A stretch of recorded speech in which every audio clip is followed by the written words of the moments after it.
അപ്പം ചാനൽ ചർച്ചകളിലൊക്കെ അവരുടെ നിലപാടുകൾ വ്യക്തമാക്കുന്നത് നിങ്ങളെല്ലാവരും കണ്ടു കഴിഞ്ഞതാണ്. അപ്പം എന്നെ സംബന്ധിച്ചിടത്തോളം വ്യക്തിപരമായിട്ടുള്ള ആക്ഷേപങ്ങൾ എനിക്ക് ഇവരുടെ ഭാഗത്തുനിന്ന് പലപ്പോഴും ഉണ്ടായിട്ടുണ്ട്. കേരള കലാമണ്ഡലത്തിൽ ഞാൻ വിദ്യാർത്ഥിയായിരിക്കുന്ന സമയത്ത് പലതരത്തിലുള്ള ആക്ഷേപങ്ങളും എനിക്ക് ഇവരുടെ ഭാഗത്തുനിന്ന് ഉണ്ടായിട്ടുണ്ട്. അതുകൊണ്ട് തന്നെ എനിക്ക് SC/ST കമ്മീഷൻ മുതലായ പല നിയമ വ്യവസ്ഥയ്ക്ക് മുമ്പിലും പരാതികൾ കൊടുക്കേണ്ട കാര്യങ്ങളുണ്ടായിട്ടുണ്ടായിരുന്നു.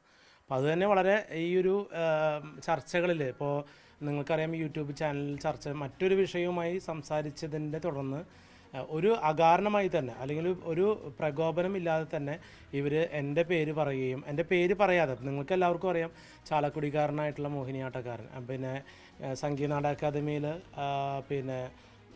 KPS ലളിതയുമായി വാഗ്വാദം നടത്തിയിട്ടുള്ള മോഹിനിയാട്ടക്കാരൻ. അപ്പോൾ നമുക്ക് വളരെ വ്യക്തമാണ്, നമ്മളെ ഐഡൻറ്റിഫിക്കേഷൻ വളരെ വ്യക്തമാണ്. അതോടൊപ്പം തന്നെ അവർ പറഞ്ഞ് എനിക്കെതിരെ കേസ് കൊടുത്ത കാര്യം